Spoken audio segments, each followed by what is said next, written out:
Blog Talk Radio.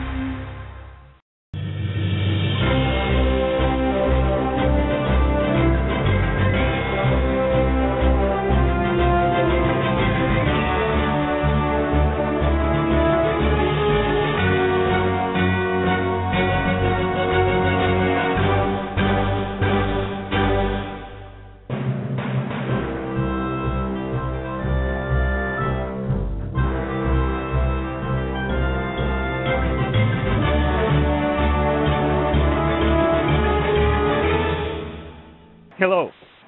Welcome to District 86 Toastmasters radio show.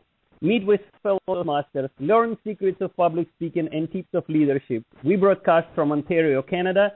Follow us online at www.toastmasters86.org. And our guest today is John Ribeiro, Distinguished Toastmaster. Hello, Vitaly. How are you? Doing wonderful. Thank you. Thank you for dialing in. Oh, no problem. My pleasure. Thank you. Thank you for having me. Great morning. And John, the reason you're here is your Distinguished Toastmaster achievement. Tell us a little bit about yourself and tell us about your achievement. How did this happen? It's an interesting journey. So, My journey into Toastmasters started when I was much, much younger, back in my teens. Actually, I read a book called How to Win Friends and Influence People by Dale Carnegie, and that got me interested in Toastmasters and communications and public speaking. From there, I actually attended a few meetings, but I never signed up because I was terrified of public speaking, and I was terrified of just getting my ideas and thoughts out there into the public. But back in 2007, actually at the end of the year or early 2008, I signed up to my very first Toastmaster club, which was the Rogers Park Toastmasters. And from there, I overcame my initial fears and I got up. And it took me a while to actually stand up and to become, for those that are familiar with the Toastmaster process, to get up and to be the Toastmaster of a meeting. That was one of my initial goals. As a public speaker, as a presenter, just to get up and to run a meeting, because I was terrified. I was actually really scared of just being up there in front of people and getting my ideas out there.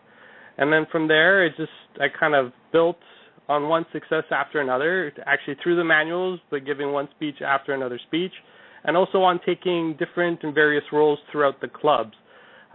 My very first role was a sergeant at arms, and I was the person in charge of setting up the meeting and getting everything going. And then I just built up from there. And over the years, I took on different roles and different challenges, and eventually got me to where I am today, which is a Distinguished Toastmaster. And I'm very happy very proud of that accomplishment. It's taken me a good 7 years to get here, but I'm finally here. Wow, 7 years. Congratulations. Well, thank you. Now, John, could you tell us about your profession? What do you do for a living? And where do you live? Well, I do a couple of different things. My main profession is I work inside of IT.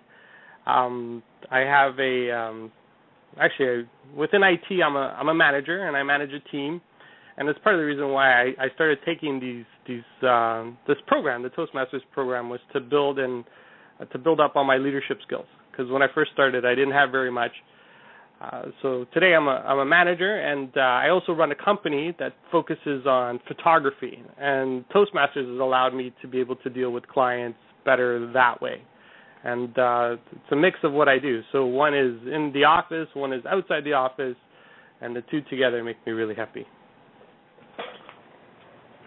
Great to hear that. And I know photography is your great passion. And I've seen a lot of your work.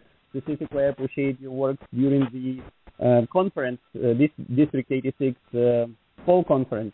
Spring conference. That was a lot of great work you published online. Thank you so much for doing that. Tell us about your hobby. Tell us about your photography. Tell us more. How did you come to photography? Sorry, can you just repeat the question again? Tell us more about your passion of photography.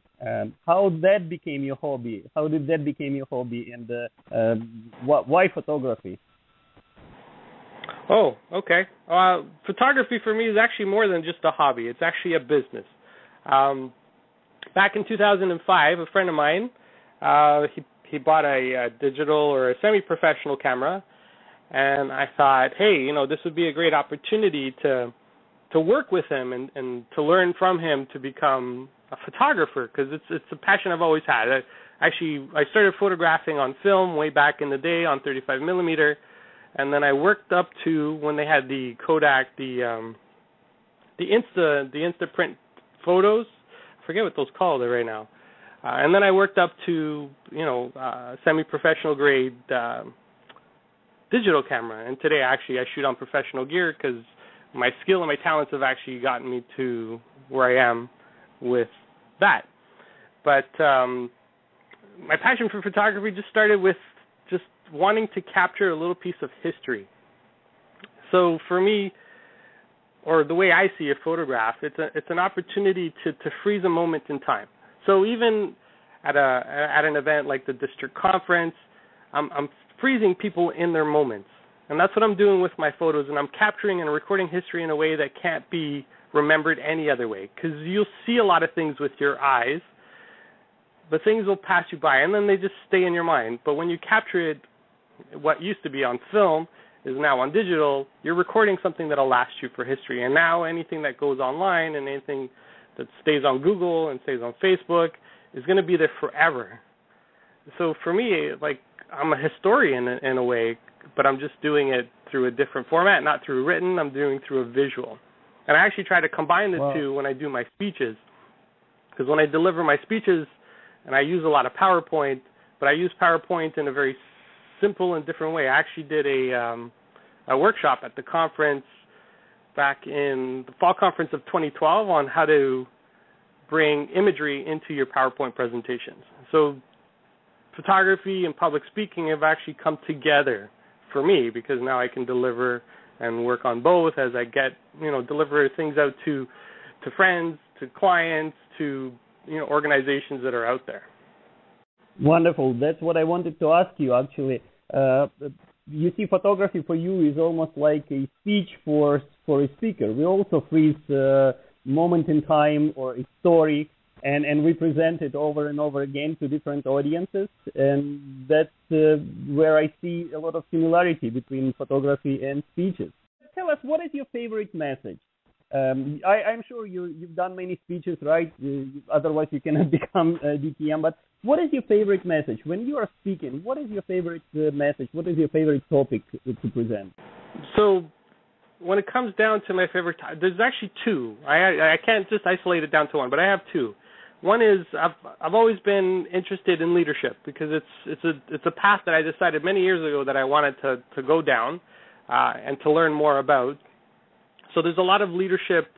I infuse a lot of my speeches on how to become or learn to become a better leader. And the other one is, the other message I try to get across in my speeches is anything is possible.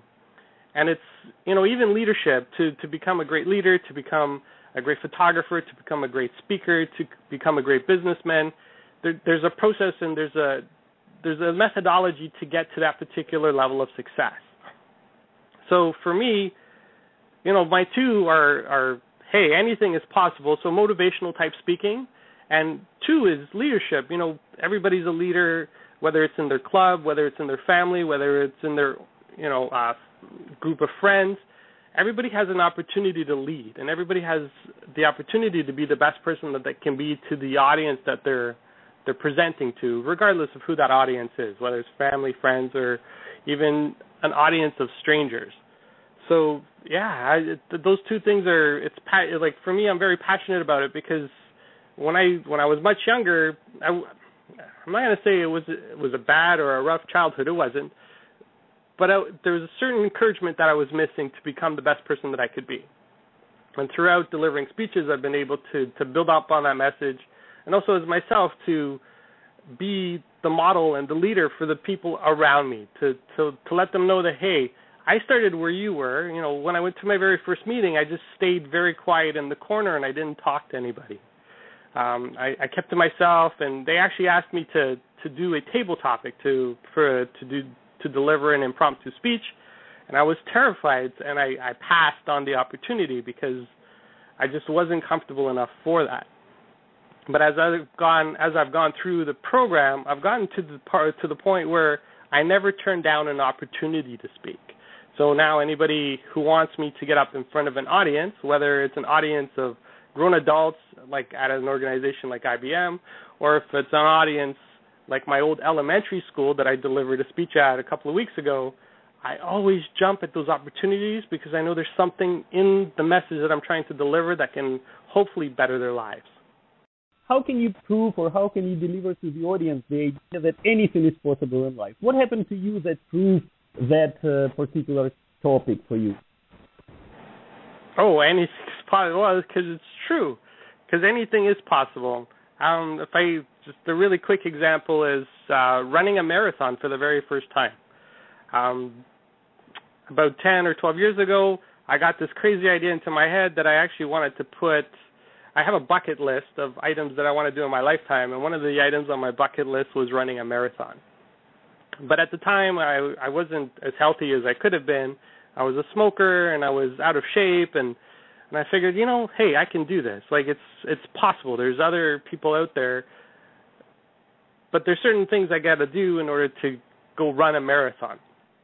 And I actually started with something small, like a 5K, and I got myself on a program with an organization and a group of runners that would help me build my skills and get me through that challenge. And eventually that's what I did. And through small incremental steps, Darren Hardy, the author of The Compound Effect, he talks about taking small incremental steps every day, and eventually you'll get to where you want to get to as long as you're consistent with your actions. And that's exactly what I did with my marathon running. I just kept on a program. They had us running 3 times a week. They helped us increase the distance every week. And eventually we got up to a marathon distance, which is, for those that are not familiar with the marathon distance, it's 42 kilometers or 21.1 miles. And I was able to do that. And I actually did it under 4 hours, and I was ecstatic that I was actually able to accomplish something that only 1% of the population ever gets to do.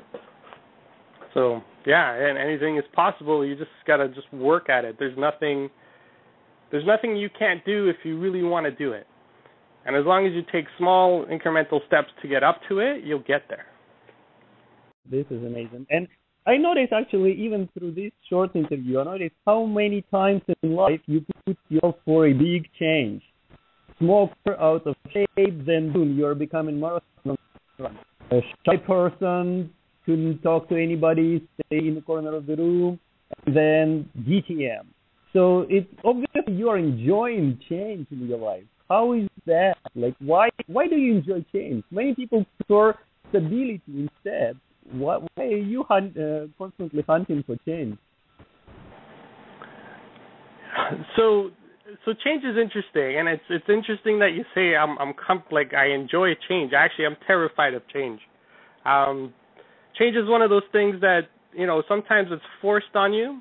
A couple of years ago, I had one of my positions at the company I worked at outsourced. So there was a change that I didn't really have any control over. And you deal with those changes because you have to. You got no other choice. But I always figured if things were going to change, I might as well influence the change a little bit more than just the change influencing me. So putting myself out there and taking on these challenges to grow, to become better, because ultimately, so let me, I'm going to throw this out there because I figure the one thing I've learned is if you throw something out into the universe, eventually things will come back and try to help you get to where you want to get to. And my ultimate goal as a speaker, like in the realm of public speaking, is to get in front of an audience of 10,000 people.